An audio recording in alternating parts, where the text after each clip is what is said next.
क्रिया कितने प्रकार के होते हैं एवं उनके भेदों के बारे में हम लोग जानेंगे।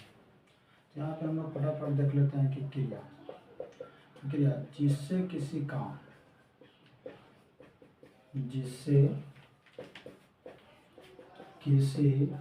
काम को करने या होने का बोध हो उसे क्रिया कहते हैं। क्रिया मतलब कोई भी काम यदि आपको होता है तो उसी को हम लोग क्या बोलेंगे? क्रिया। जिससे किसी काम को करने या होने का बोध होता है उसे हम लोग क्या बोलते हैं? क्रिया। जैसे खाना, पीना, उठना, बैठना, नाचना, गाना, खेलना, कूदना, ये सब हम लोग का क्रिया। और हम लोग वाक्य में देख लेते हैं कि जैसे राम आम खाता है, राम आम खाता है। तो यहाँ पे कौन काम हो रहा है? खाने का।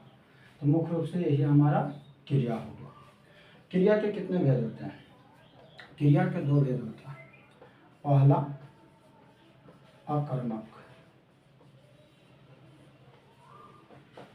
अकर्मक क्रिया, दूसरा हुआ हम लोग का सकर्मक क्रिया। एक हुआ अकर्मक क्रिया और दूसरा हुआ सकर्मक क्रिया। तो अकर्मक क्रिया किसे कहते हैं और सकर्मक क्रिया किसे कहते हैं? तो अकर्मक साधारण भाषा में देखें तो अकर्मक क्रिया हुआ मतलब कि जिसको एक तरह से देखा जाए तो शादी नहीं हुआ उसको हम लोग बोलेंगे अकर्मक, और जिसका शादी हो गया वो हम लोग का क्या होगा? सकर्मक। सकर्मक का अर्थ होता है मतलब कि इसके साथ कर्म का प्रयोग होगा। स मतलब हम लोग बोलेंगे साथ, इसके साथ कर्म का प्रयोग होगा। और अकर्मक मतलब इसके साथ कर्म का प्रयोग नहीं होगा, कर्म का प्रयोग नहीं होगा। अकर्मक मतलब जिसके साथ कोई कर्म का प्रयोग नहीं हुआ उसे अकर्मक, और सकर्मक की बात करते हैं तो जिसके साथ कोई कर्म का प्रयोग हुआ है। जैसे बात यहाँ पे हम लोग देख लेते हैं कि राम रोता है, राम रोता है। यदि इसमें रोने का काम हो रहा है, इसमें प्रश्न करेंगे राम क्या रोता है, कहाँ रोता है, कोई उत्तर नहीं आ रहा। लेकिन सकर्मक की बात करें तो राम फल खाता है, राम फल खाता है। तो राम फल खाता है, क्या खाता है प्रश्न करेंगे तो यहाँ पे क्या उत्तर आ रहा होगा? फल। तो यही हम लोग का क्या हो गया? कर्म। इस प्रकार से अकर्मक की परिभाषा जिसके साथ कोई कर्म का प्रयोग नहीं हुआ है उसे हम लोग अकर्मक, और जिसके साथ कर्म का प्रयोग हुआ है उसे सकर्मक। इसके अतिरिक्त भी क्रिया के और कुछ भेद होते हैं। जैसे पहला हो गया सहायक क्रिया, दूसरा हो गया पूर्वकालिक क्रिया, और तीसरा हो गया हम लोग का प्रेरणार्थक क्रिया, और चौथा हुआ हम लोग का द्विकर्मक क्रिया।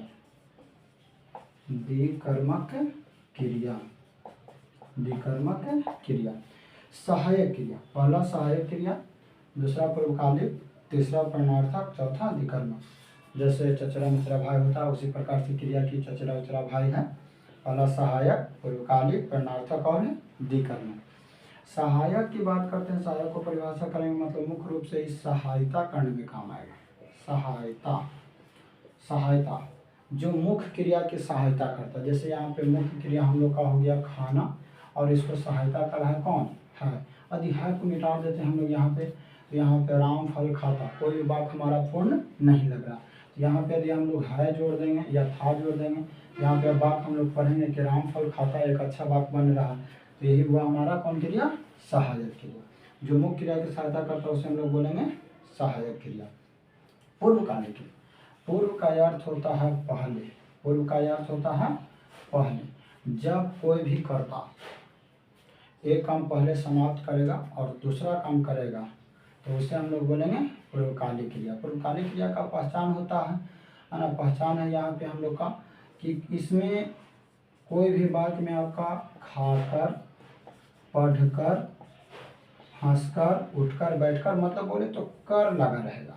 और यदि वाक्य में हम लोग देख लेते हैं तो वाक्य यहाँ बात करते हैं तो राम खाकर विद्यालय जाता, राम खाकर विद्यालय जाता।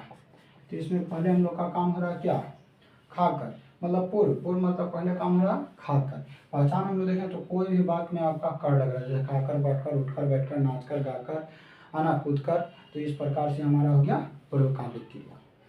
प्रेरणार्थक क्रिया की बात करते हैं तो प्रेरणार्थक मतलब कि प्रेरणा, कोई भी काम स्वयं न कर कोई दूसरे से करवाता है, अपने काम न करेगा कोई दूसरा से काम करवाता है ना, तो उसे हम लोग बोलेंगे प्रेरणार्थक क्रिया। जैसे बाग बगीचे में हम लोग घूमने गए और वहाँ पे दो दोस्त हैं, तो आम का सीजन अभी चल रहा है, तो आम अपने हिम्मत नहीं है, तू तोड़ तू तोड़, मतलब कि अपने हिम्मत नहीं है, दूसरे को तोड़ने की बात करा, प्रेरणा दे रहा, तो ये हमारा प्रेरणार्थक क्रिया हो गया। इसका हम लोग एक लाइन में पहचान देखें तो कोई भी वाक्य में आपका वाना वानी या बाता बाती आपको लगा रहेगा। जैसे मोहन, मोहन सोहन से पत्र लिखवाता है, लिखवाता है। यहाँ स्वयं काम न कर रहा है, जो मोहन है स्वयं काम न कर रहा है, किसी दूसरे से, किससे, सोहन से पत्र लिखवाता है। लास्ट में क्या गया, वो बाता। तो कोई भी शब्द के अंत में बाता बाती, जैसे लिखवाना, पढ़वाना, हंसवाना, उठवाना, पिटवाना, तो हमारा हो गया प्रेरणार्थक क्रिया। द्विकर्मक क्रिया की बात करते हैं तो जिसमें दो कर्म उपस्थित होते हैं। क्या कर्म उपस्थित होते हैं, दो कर्म। जब भी कोई वाक्य में दो कर्म उपस्थित रहे तो हमारा हो गया द्विकर्मक क्रिया। द्विकर्मक क्रिया की बात करते हैं, जैसे में हम लोग यहाँ पे देखते हैं, यहाँ पे है ना द्विकर्मक क्रिया, द्विकर्मक क्रिया हम लोग देखेंगे तो द्विकर्मक क्रिया यहाँ पे हो गया कि वर्ग में शिक्षक हिंदी पढ़ाते हैं, हिंदी पढ़ाते हैं। तो यहाँ पे देखिए वर्ग में शिक्षक कहाँ पढ़ा रहे वो, वर्ग में, एक हमारा एक कर्म हो गया। या तो इसको हम लोग दूसरी भाषा में लिख सकते हैं ऐसे, कर्ता पहचान में आएगा कि शिक्षक वर्ग में, शिक्षक कहाँ पढ़ा रहे हैं, वर्ग में, क्या पढ़ा रहे हैं, हिंदी। तो इस प्रकार से दो कर्म उपस्थित रहेगा तो उसको हम लोग बोलेंगे द्विकर्मक क्रिया। तो इस प्रकार से क्रिया आप लोग का एक बार फिर से देख लेते हैं, क्रिया किसे कहते हैं, तो जिससे किसी काम को करने या होने का बोध होता, कोई भी काम यदि करते हैं तो हमारा हो गया क्रिया। जैसे खाना पीना, उठना बैठना, नाचना, खेलना। क्रिया के प्रकार के हुआ, दो प्रकार के, पहला अकर्मक, दूसरा सकर्मक। अकर्मक जिसमें कोई कर्म का प्रयोग नहीं होगा, जिसमें कोई कर्म का प्रयोग नहीं होगा वह कर्मक, और जिसमें कर्म का प्रयोग होगा वो हमारा क्या, सकर्मक। क्रिया के अतिरिक्त में सहायक क्रिया, जो मुख्य क्रिया की सहायता करेगा, जो मुख्य क्रिया की सहायता करेगा वो हमारा कौन क्रिया, सहायक क्रिया। और एक काम समाप्त कर तुरंत दूसरा काम करेगा, पूर्वकालिक क्रिया, अपने काम न करके दूसरा से करवाएगा, प्रेरणार्थक क्रिया, और जिसमें दो कर्म उपस्थित होते हैं द्विकर्मक क्रिया। इस प्रकार से आपका क्रिया समाप्त।